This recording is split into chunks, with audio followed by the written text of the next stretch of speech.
Welcome to the Scale with Pros podcast with your host, myself, Cody Barton, the number one place to be if you want to build a business beyond yourself. And for all the resources we talk about in the show, make sure to head over to scalewithpros.com. All right, so we have a very special episode where I have our HR manager that works with us on the Scale with Pros team and serves our portfolio of companies and all of the clients that we work with as well at Scale with Pros. And Alexander here has helped himself personally hire over 1,000 people in his career working in HR. So he knows a thing or two around successfully bringing in the right candidates for roles and a lot of different types of companies. And so in this episode, we're going to be talking about tips and tricks of, successfully hiring, building out hiring systems so that you get A players on autopilot. How do you get these people into your business so that you can scale to the next level and to get help doing all of the things that must be done every day in your business? And so that's what we're going to be talking about in this episode and how we work through and solve a lot of these challenges and problems for a lot of different types of companies. And so Alexander, thanks so much for coming on, and would love for you to maybe just share a little bit about kind of background, in the HR, in the overall like management space, recruiting. Give the folks a little bit of a peek of, all the things that you've done over the years. Yeah, thanks, Cody, and it's super excited to be on the podcast with you here. I've been in staffing and HR for about 10 years. Well, actually, over 10 years. Let's pretend like it hasn't been that long. But, I started at the agency level, working in medical recruiting, doing a lot of sales recruiting as well, moving on to what's called light industrial, which is essentially manufacturing. And then I spent a few years recruiting in the defense industry, which I actually don't think I can legally talk about very much yet, so we'll have to gloss over that a little bit. And then I moved into kind of high technology, worked for companies like Amazon, Waymo, which is the Google autonomous drive section, some startups, big and small, everything from obviously massive companies to help start a boutique staffing agency years ago. So kind of run the full spectrum there, both recruiting as well as transition to HR. Got my SHRM certification, which is done by the Society of Human Resource Managers.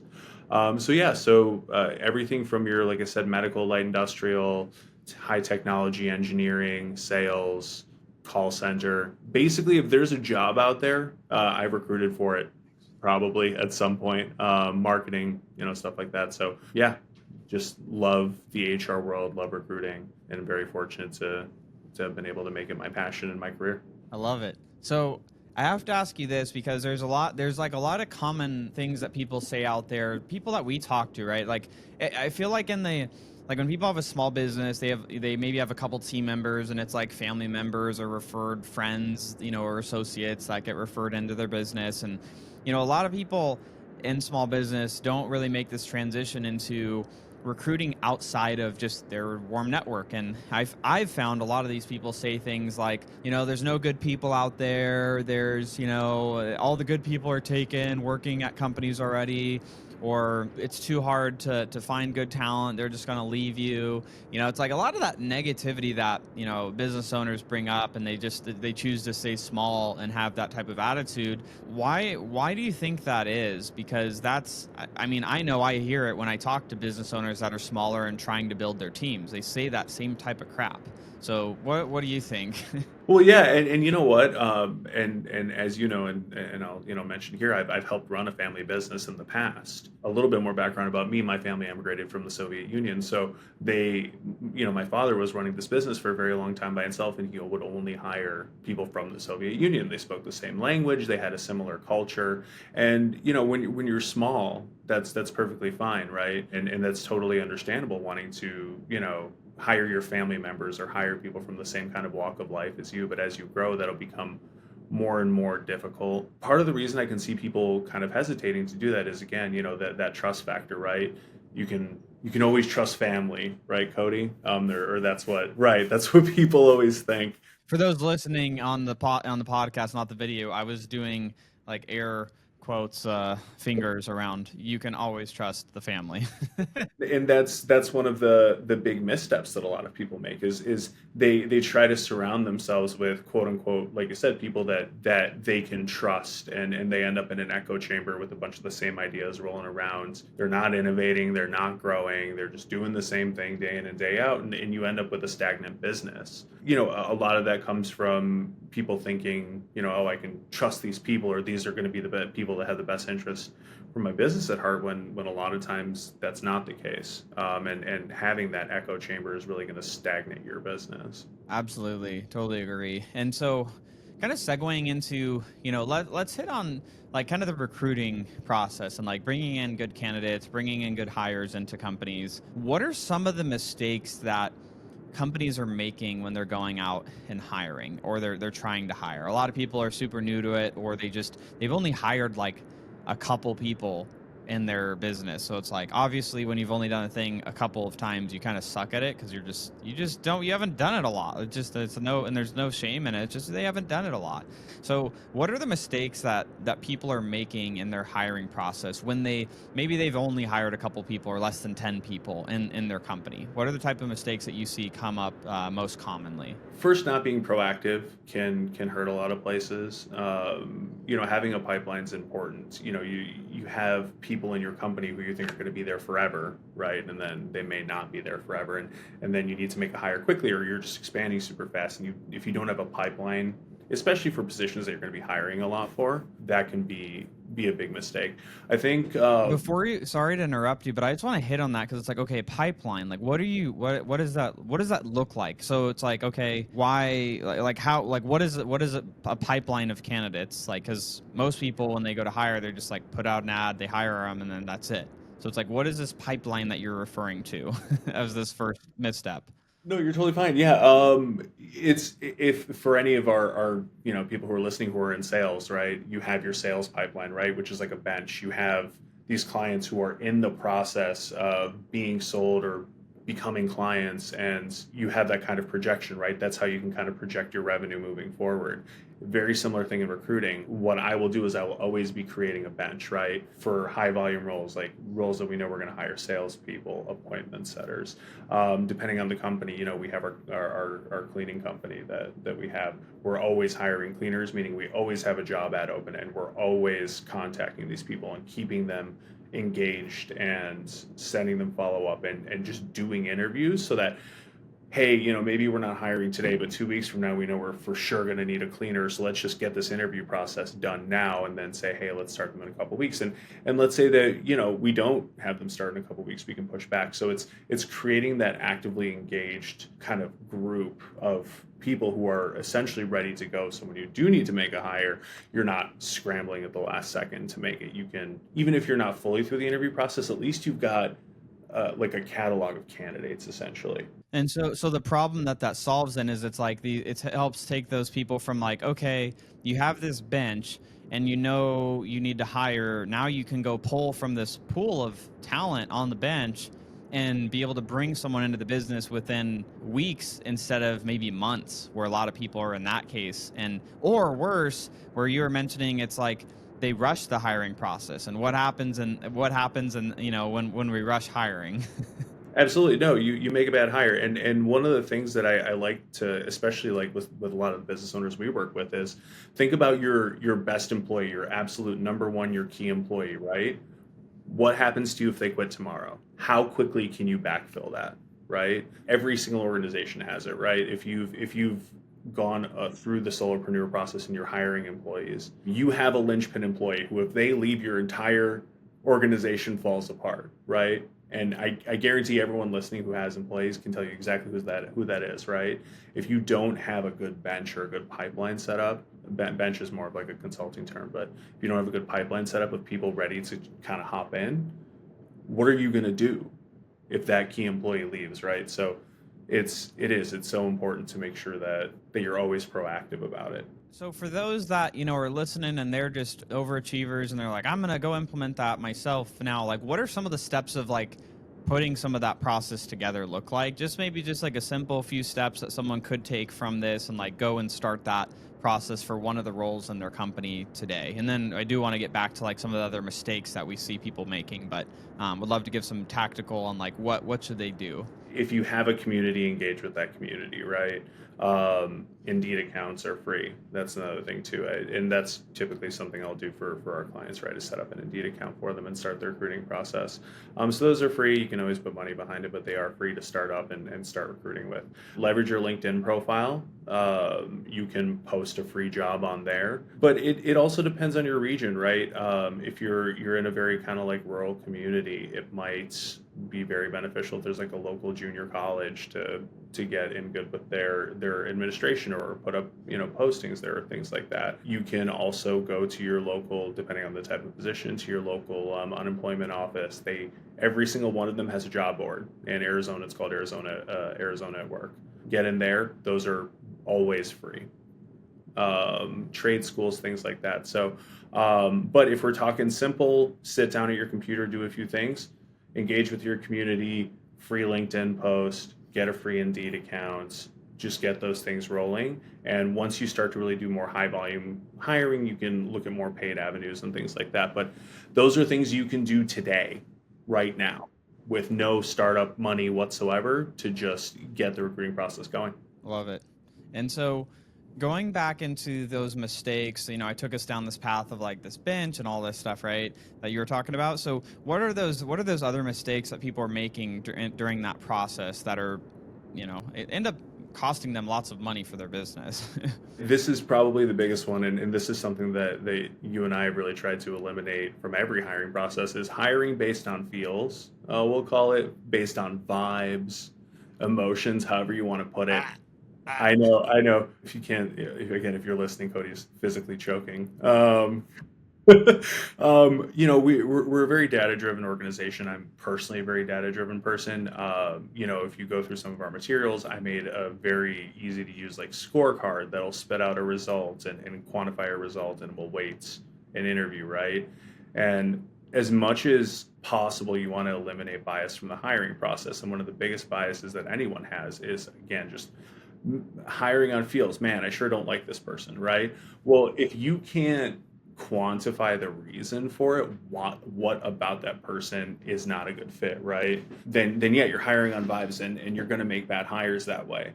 If it were up to me and I would wave a magic wand, people would be hired based 100% on their skills and their fit to your team. Yeah. Something I want to call out on that too, because there's people like, well, what if I don't like them? Like, obviously, if you're in the interview process and they're a total butthole and like they're just like not a nice person, you don't have to hire them just if they have the technical skills to do the job. Like, I think there is an element of like liking them around the core values of your organization. Like, are they in alignment with the core values of your company? Like, I think that's an important piece. But I think to like what you're saying too is like, yes, because the thing is, like, someone could be a certain personality, but not all roles have that same type of personality. So when people are wanting to hire off of vibes, the vibe of a sales guy versus the vibe of like a freaking software developer or an engineer or maybe a designer or an accountant or an accounts payable role, like those are completely different personalities for the most part. Like, yes, there's, there could be some extroverts in all of those. And like, usually the salespeople are more of those type of extroverts, right? But like, there's different personalities that have certain types of skills. And so I think that's a big part, but I love what you're saying on that is like, okay, quantifying why or why not you would hire someone. And like, I know for me, I just want to make sure that they're a good culture fit, like from a core value standpoint, like they're going to align. I mean, this is, a little bit controversial probably, but also like in our environment, people curse in our office and I curse in our office. So if like that's going to be a problem for someone coming in, we're just going to kind of talk about that in the interview process and make sure that that's not going to offend them. Because like for me, I plan to do business for years and years and years and years and years. And I don't want to have to feel like I'm walking on eggshells when I come to work of like, oh, I said at the office and now Sally's upset and now I have to like deal with repercussions. So like there's some of that like cultural stuff that's also there. It's like the core values, kind of the culture of the environment's important.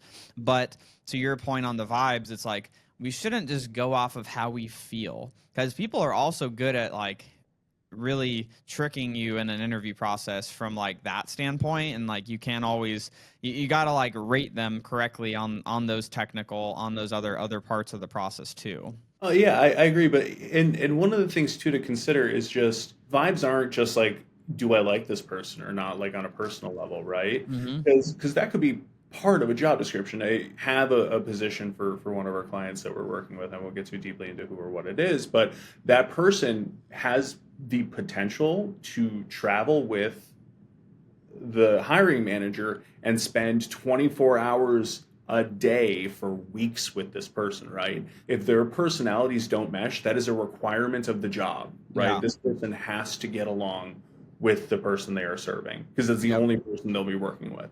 Yep. So yeah, that is 100% quantifiable, right? If the hiring manager comes to me and says, yeah, I just don't like this person, I could not see myself spending time with them, that is a requirement of this job. Yeah. That's different, I think, I think in it's like one of the extremes.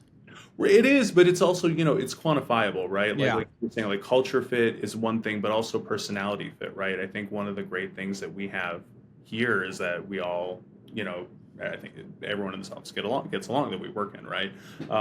So it is quantifiable, but it has to be, this person is not a culture fit for this reason, right? It's not, I just kind of feel like they wouldn't do well here. Right. Well, why? Right. If you can't answer the why, then it's not a good enough reason not to hire somebody. And that goes into just eliminating any bias, right? There's a lot of literature and part of going through the certification process I went through for the HR cert was thinking about our unconscious biases and how they, work their way into the interview process and are we thinking about things that matter, right? Going back to my parents' family business, right? Does it matter that people can speak Russian and that they can work for them? Maybe everyone in the company speaks English, right? So does it matter? Not really, right? So that's a bias, right? That's an unconscious bias that they had, right? And when I came in and I helped them hire a few people that weren't from that community, it ended up actually affecting their business very positively. Any unconscious bias is going to mess up a recruiting process. You will miss out on some really great people because vibes, because whatever, right? Because they're not my brother-in-law, whatever it is. So I think the pipelining and then the insulation, right? The lack of overcoming bias and again hiring on vibes. Do not do that.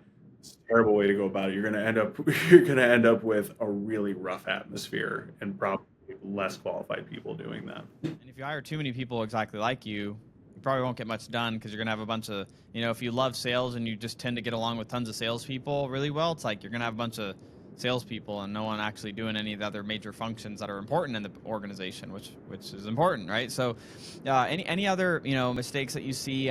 Obviously, there's like a laundry list, but any other major ones that you see that before we kind of go into, okay, some of the other things about like kind of getting these, hiring funnels and systems in place to get the right candidates in. Any other mistakes? The last one I'll touch on, because this one's very, very common, is not titling your positions correctly. Oh, that's Yeah, so good. you'll go into organizations and everyone's a director, right? Or everyone's a manager. Everyone's a COO, Right. CEO, CMO, CFO, all of the Right. titles. And what happens is, and we've even seen this in some of our recruiting, is you title a position too high, and then you end up with people applying who are at a too high of a level. It's great to have a director, but directors don't do the job every day, right? You're going to miss out on a lot of great candidates, and then you're also going to mess up your compensation structure, and on and on and on. So I think that if I were to briefly touch on a final one, it's leveling is a constant issue. And I want to speak to that on like with like my business owner hat on from that too, from making mistakes doing that too, is like the other thing that happens when you give out these titles, and I did this, so like I'll just like call myself out on this, is like early on, it's like we would call a role like, yeah, this is my COO, because like they're just doing operations for the business. And what do people do? They go and Google COO average salary for whatever city or state that you live in, whatever title you gave them, average salary for what that market is. And they don't even know what they're looking at. And it's just like, oh, the average COO should be getting paid 300 grand a year. And it's like, your business only does 500 grand a year. It's like, they're like, I'm underpaid. And it's like, you just titled them incorrectly. And it's also the skills and the things that those roles are doing. And I'm still always a student and learning on this type of stuff too. But like, that is one of the things that's painful in business, is mistitling a certain role, and then having, you kind of, it's like I've seen this, like, it's funny. I'm not going to mention them because I don't want to hurt their feelings, but there was someone I was talking to in their business, and they had like their cousin doing their finance stuff, and they called their cousin like their CFO, and like their business was doing probably like 800-900 grand a year, and their cousin like has literally no accounting degree, no strong financial history. All they did was do their bookkeeping and pay their bills. So like bookkeeping and accounts payable is really all they're doing. Zero strategy of any kind, but they were titled their CFO.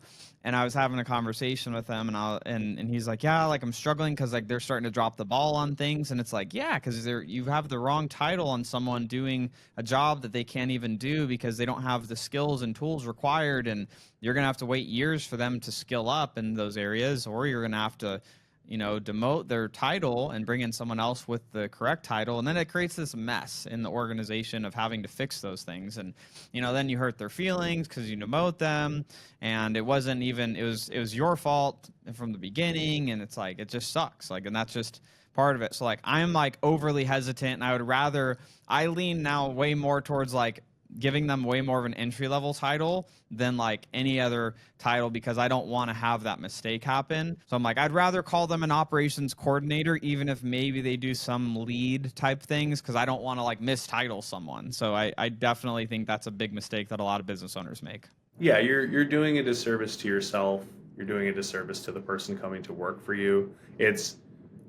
I know that we have a tendency to like want to say like, hey, I need this person to run my operations, right? But if, quote, running your operations is like, I don't know, if it doesn't involve strategy and it doesn't involve writing SOPs and it doesn't involve managing a team, it's not a director role. It just isn't. If you need someone to like, handle your email inbox and your community and, stuff like that, that's an individual contributor. And you would, again, not just for yourself, giving them a higher title would mess things up from a comp perspective. That person's also coming in and saying, ooh, I'm a director. Well, what happens when, they actually need to start doing director stuff? That's They won't know how.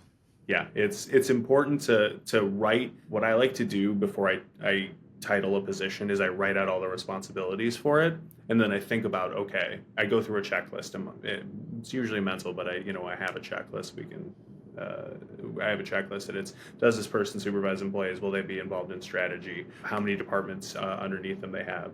That kind of stuff. We have a matrix, actually. I'm sorry, I forgot we have in our community that goes through these processes, right, and through these steps. And it's important to not just come up with a title, right? Just I need a head of marketing tomorrow, right? It's no, what do I need this person to do? And then go through the exercise of, okay, are they doing this? Are they doing this? Are they this? If not, then they're not a director. Yeah, I love that. And you know what the other interesting thing on this topic is too, Alexander, is when people are hiring, you have to imagine that there's tons of other companies that are terrible at mistitling roles too. So you might be thinking you're hiring a director because it said director on their last role, but they were a director of nothing at their last company because it was some knucklehead that they were working for before. And so you're thinking you're bringing in a director, which kind of leads to, I mean, for us, I know all the roles that we're bringing in, regardless of the company, it's like there's typically a work study that happens where we're like sampling or testing their work and their capability to do the job that we're hiring them for. And I think that's where that part comes in so key, is being able to test their competence. Because like I even know Ben, our CFO, one of the more recent hires he brought on, new staff accountant role, he had a couple people that were higher in like titles of roles that applied for the position. And then 3 of the last candidates in the running, he hired the one that I believe was kind of either the middle or on the bottom of like previous titles. But her technical competencies were stronger than these other people that had higher titles, which is crazy because it's like you want to think you can trust the resume, which you can't. But it's kind of gives you some guidance of like, okay, like hopefully this is true, but like then now we need to inspect through our interview process whether it's true or not. There's this statistic, right? A recruiter is going to only look at your resume for 10 seconds, right? And there's a reason for that, right? You look at it, the title, you look at the responsibilities real fast, and then if that's how we made hires, then boy, people sure can trick us, right? But that's why we interview. And one of the biggest things I tell anybody who starts down the path of hiring and interviewing and that kind of stuff is it's one of those situations where you got to listen to your gut. If something doesn't seem right, it probably isn't, and then that's when you start asking the follow-up questions. One of the earliest things you learn to do when you get into recruiting is to do what's called digging in, right? If something's confusing on a resume, if something doesn't make sense, if someone says something that doesn't make sense, and ideally if you're interviewing someone, you at least have a base level knowledge of what it is they're doing. That's when you start asking the follow-up questions. I used to work for this company. It was a staffing agency, and they would do this thing where they would throw people's resumes and LinkedIn profiles up on a projector every day. And with their junior staff, they would just grill them on these people, which is pretty commonplace in staffing agencies. And we were looking at this person's resume, and the leadership team was grilling them and grilling, and I was just looking at it, and finally I asked the coordinator who had done the initial interview, hey, looks like they were a scientist for 20 years and they became a recruiter in the last 2 years. Why would they do that? A simple question, right? Like, to me, that's weird. That's something. And again, entry-level recruiter, not their fault. They didn't know, but they're like, yeah, I didn't know. I didn't think to ask that question.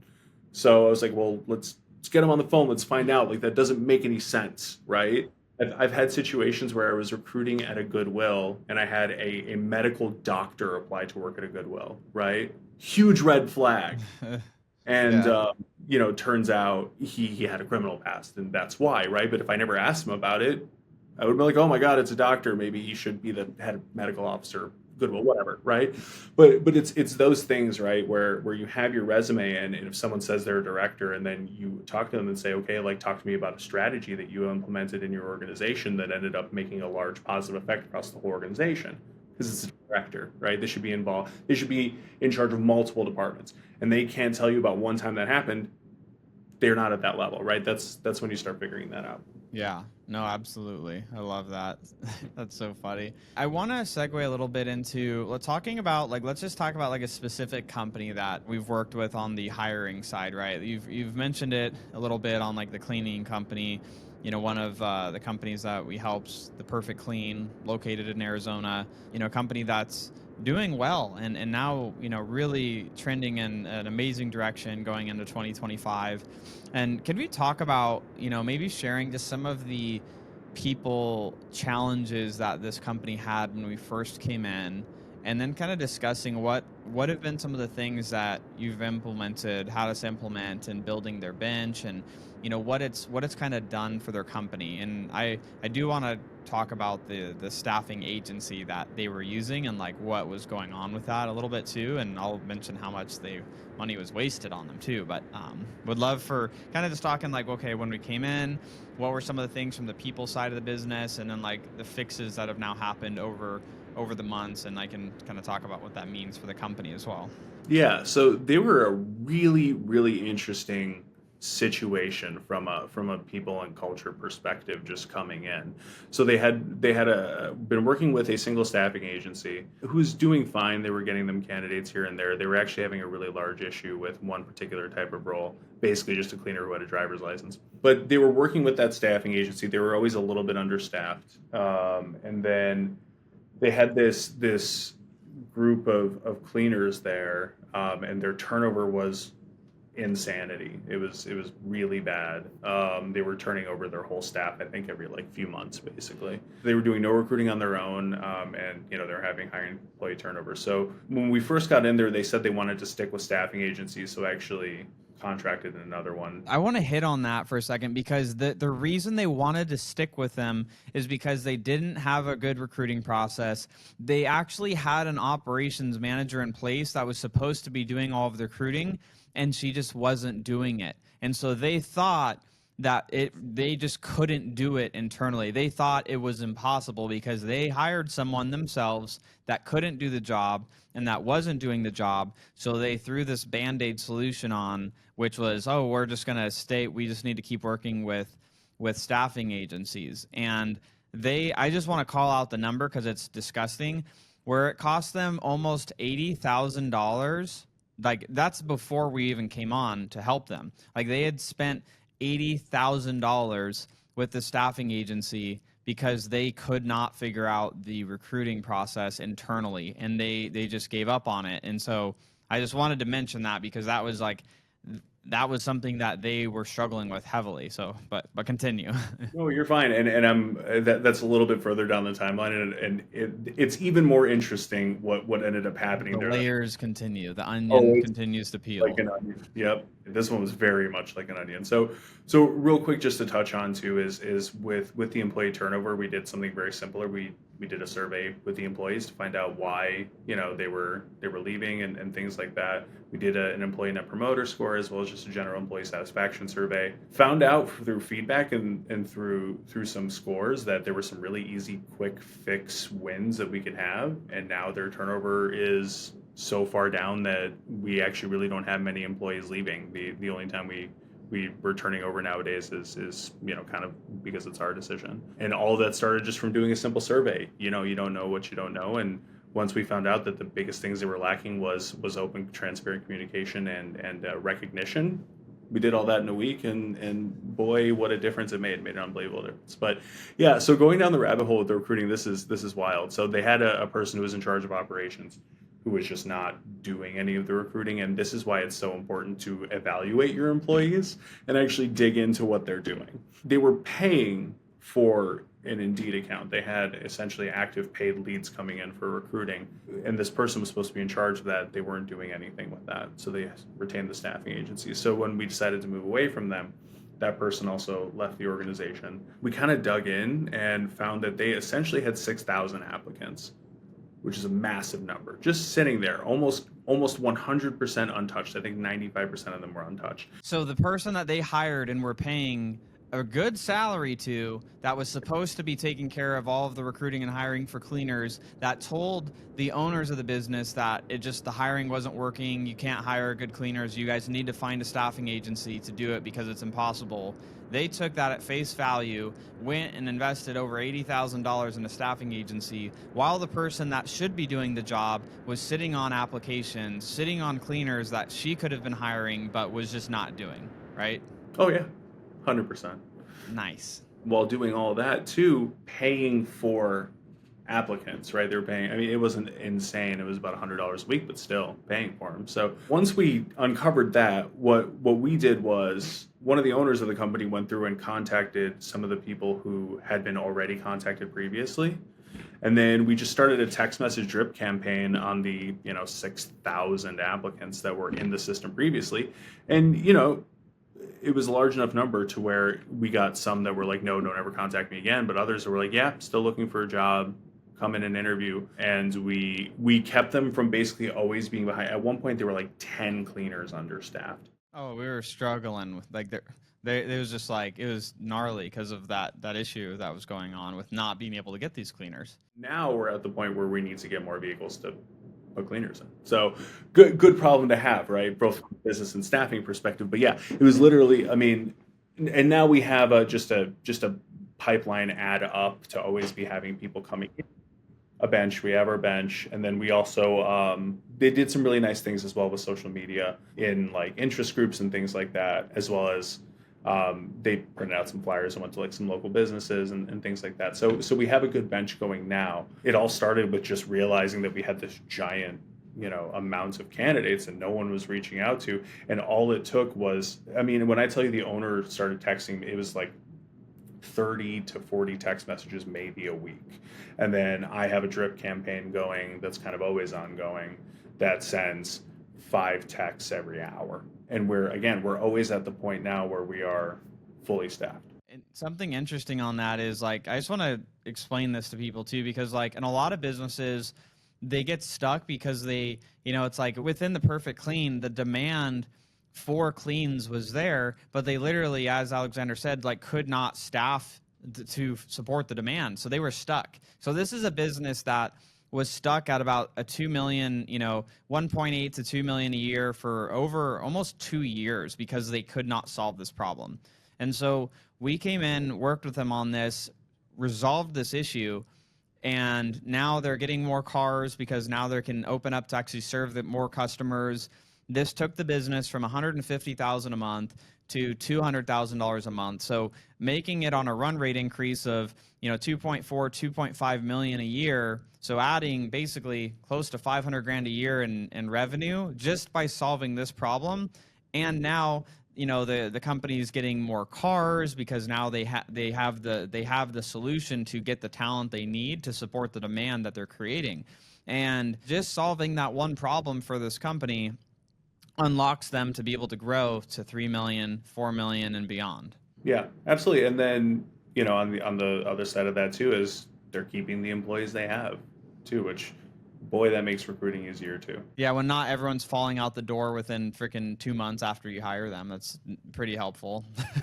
And I can't stress enough how much of it was just recognizing their employees and making sure that they're communicated with about changes in the company. So what are like, let's just touch on that, like recognition, like what are a couple of the things, just in case there's people listening and they're like, recognition, like what type of recognition are you talking about? Like maybe someone's like, are they giving big bonuses? Like what are they doing for this recognition?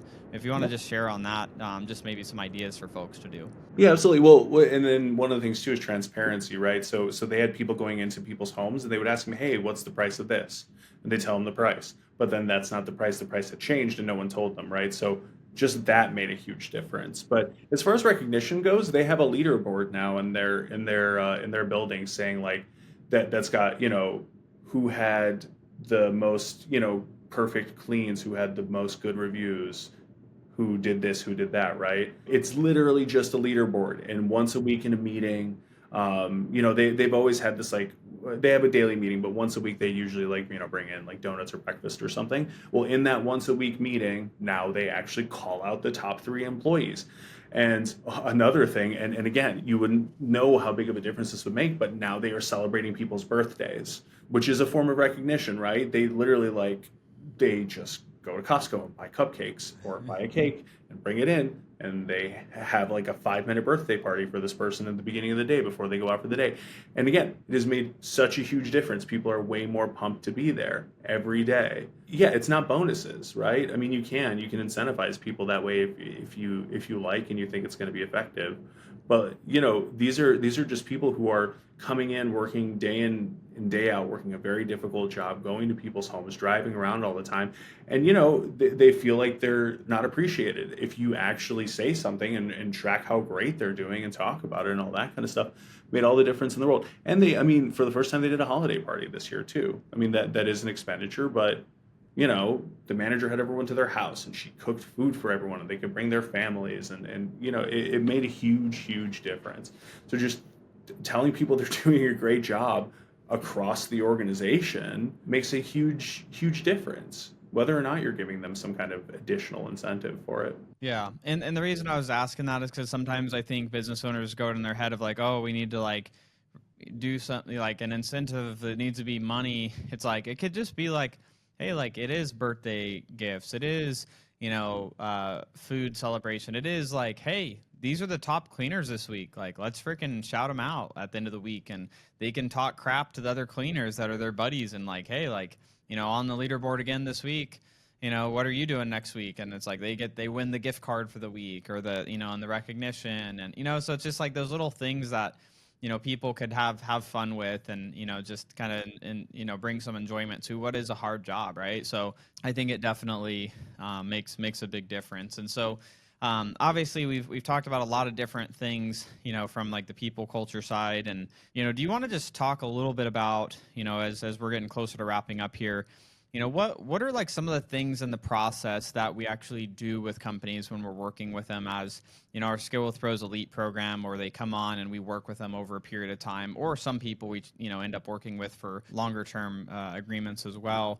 What are some of the things that we're doing, helping them implement and keeping them, taking off their plate as the business owner? one of the kind of first things we do is do kind of an inventory audit, right, of their people, not so much an inventory, but like an activity inventory, and try to understand what it is that people in their organization are doing, what they should be doing more of, what they should, those kind of things. So that's kind of the first thing we do, and then from there we create job descriptions, which isn't just kind of what you see online. A job description is, for an internal purpose, is more, hey, here is what this position does in our organization. Here's how it fits in. Here's our expectations. Here's the KPIs. Here's what we expect in these timeframes. So we help them quantify and help them to make sure that all of their employees understand what their role is and how they can be successful and what that looks like and what the expectations are. We'll survey salaries for their entire organization, make sure they kind of have an understanding of what their market looks like for the types of roles, which I think is very, very important. We use kind of a very high level tool for that. There are free ways to do that, but we have a very kind of high level tool that we do kind of very in the weeds analysis on. And then from there, like I said, I'll set up Indeed accounts for our clients to make sure they not just have the recruiting infrastructure for now, but moving forward. And then we set up those kind of pipeline openings. Any job opening, by the way, in the recruiting field is called a rec, or a requisition or requirement, depending on who you ask. But if they say requirement, they're wrong. It's requisition. So we help them set up these recurring recs. They're called evergreen recs, meaning they're always up. Right. So if they have a position where they're always going to need a bench, we're always setting up that bench for them. And those are a little bit different from your internal job descriptions too, where you want those to kind of be the ones that you put into the world. One of the biggest mistakes people make with job descriptions is they make them overly long. No one wants to read those. Odds are good no one's ever going to read your job descriptions except the person writing them. But if they are, you want them to be concise. So short, snappy, put them up, make sure that they have both the external and internal ones. Do handbooks, policies, anything and everything in between there.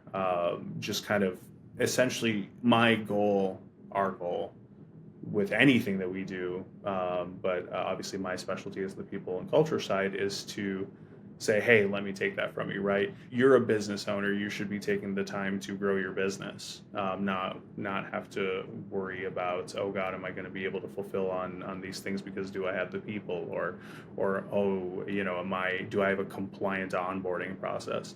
Yeah, it's really interesting to me. I get up every day and get excited about that, but I have a hard time believing that it's interesting to most people. And again, if you're starting a business, I imagine that you want to grow your business. So what we do as an organization in general, and specifically for me, I can speak to people and culture, is just try and make it so that if the business owner is thinking about it, I'm not doing my job correctly, right? They should only be thinking about it once a week when I touch base with them. Yeah, I love that. And so it's, it's like really taking that side of their business so they can kind of rest easier of, okay, this stuff is going to be solved the way it needs to be from a team that's already done this literally dozens, hundreds, upwards of 1,000 as far as on the recruiting side, times with other companies and other types of roles. And so, helps people rest easier where it's like, okay, not only will we make sure that, the roles that you're hiring for are set up the right way and you hire the right type of role for the job that you need, we'll make sure the job descriptions are done for your organization. So it's clear of, clarity of the roles, clarity of the goals with everyone in your company. We'll help with the building side of your company's accountability chart. Who's accountable for what in the organization? A lot of times people will say, that come to us are like, oh, I feel like I'm, everyone's stepping on each other's toes and everyone kind of does a little bit of this, a little bit of that. And, we kind of help create that clarity of removing those problems of being unclear, creating the clear accountability, creating, what winning looks like in each of the roles. So everyone in the company knows what winning is, the business owner knows what winning is, and everyone has clarity of who's accountable for what. And then also that, to what you had mentioned is, getting that hiring funnel installed into the business so they could have, a consistent pipeline of candidates coming into their company so that people don't have to be the bottleneck. They can have something else be the bottleneck, but we solve that problem of, hey, you come to us when you want to solve the people problem.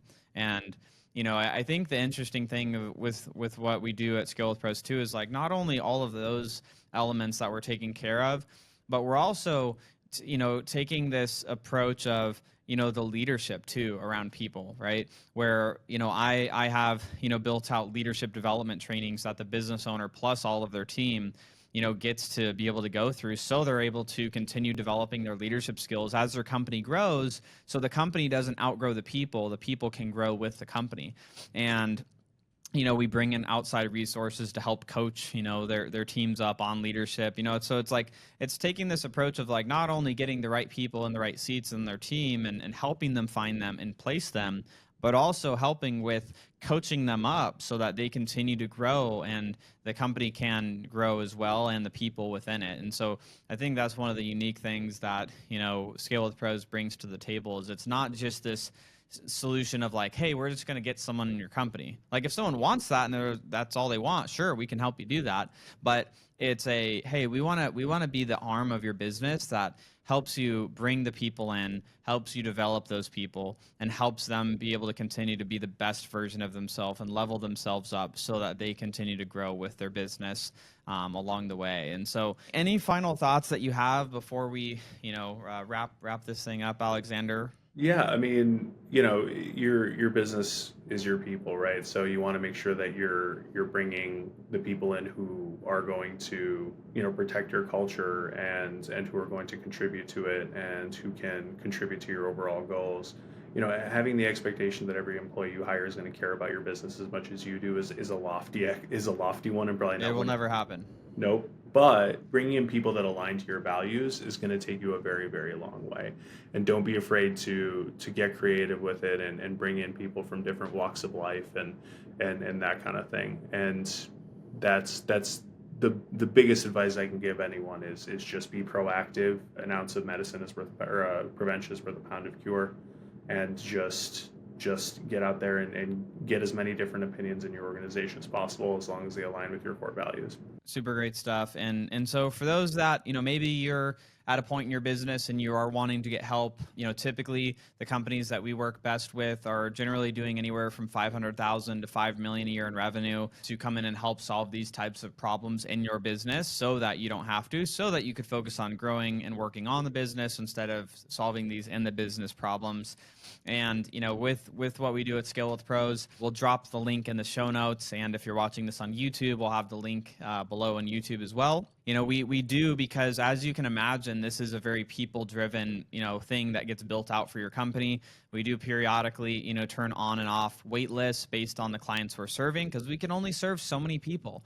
So if you're at a point where you're like, I need to get more of the right people in my business, or I need help making sure that me and my team are aligned so that we could become more profitable, more efficient, and that you can be having, more of this self-managing business where your team is able to perform a lot of the functions, and God forbid you take one day off or you take a week off and the whole thing doesn't fall apart. That's what we do at Scale with Pros. And so if that sounds like something you're interested in, obviously you can check out the link in the show notes to, have a conversation with our team to see whether it's the right fit, or even if we have room on our list right now to serve your business, or if it's on YouTube, again, link in the description below. But with that being said, Alexander, thanks so much for being here. And for everyone building your teams, the world needs more high-quality leaders and great places to work. So choose to be that and choose to create that type of environment. So with that being said, we'll see you guys in the next episode.